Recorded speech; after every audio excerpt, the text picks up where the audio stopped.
alcohol bill. Aaron, thank you so much for joining me on set today. Thank you for having me.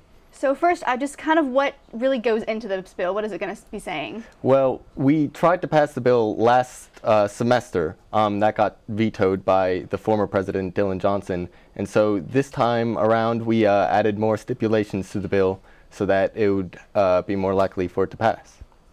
And what exactly, when it does pass, what do you think the change will be to the campus as like a whole? We do think it will create a more honest dialogue between the RAs and the students. We don't like that the students feel discouraged to drink responsibly and that they have to hide an open dialogue between themselves and the RA.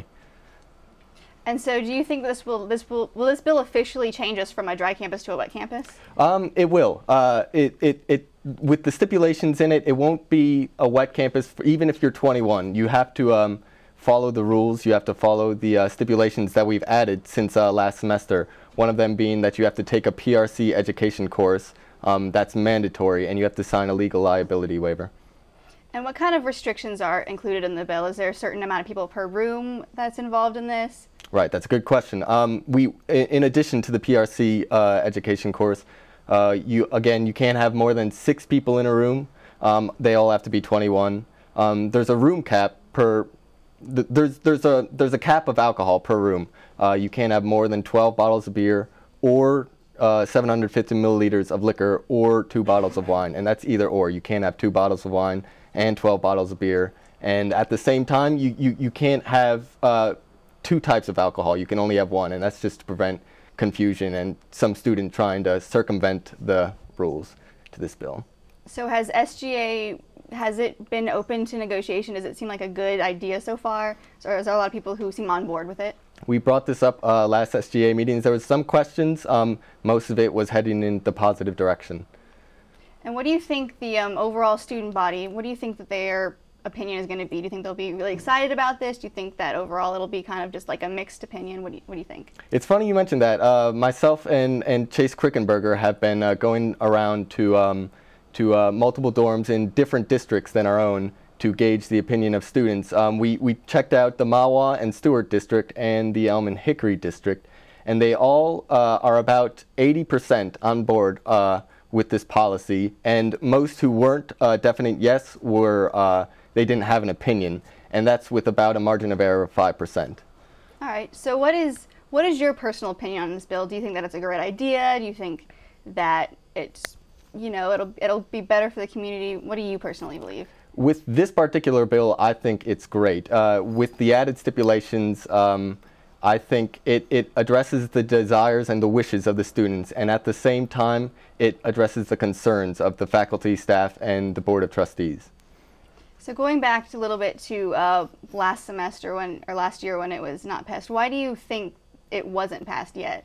Well, I wasn't in Senate last semester, but in having conversations with Senator B.G. Loper and Senator Chase Krickenberger, they didn't have the stipulations in there that the bill didn't have the stipulations in there that it has now. And Dean Pam was thoroughly against it, and President Dylan Johnson was thoroughly against it.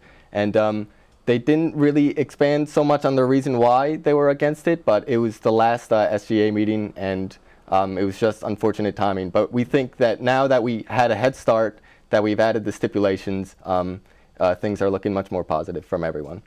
And why did you guys as senators decide to try it again this year? Why didn't you just kind of give up and say, well, it didn't work, that's fine? Why did you reintroduce it? Because this is what the students want, and we as senators are here to represent the students, and at the same time still care about the concerns of the staff and the overall image of the college. So you talked a little bit earlier about that SGA seems positive about it. Do you think that it will get passed this time? I do. I'm very confident that 3 weeks from now it will pass SGA. President Taekwon Cates is on board. With the added stipulations, we do believe that the Executive Council is coming around, because after SGA it has to pass the Executive Council and then the Board of Trustees. And if it passes the Executive Council, which we believe will be our biggest hurdle, we do believe that the Board of Trustees will follow suit.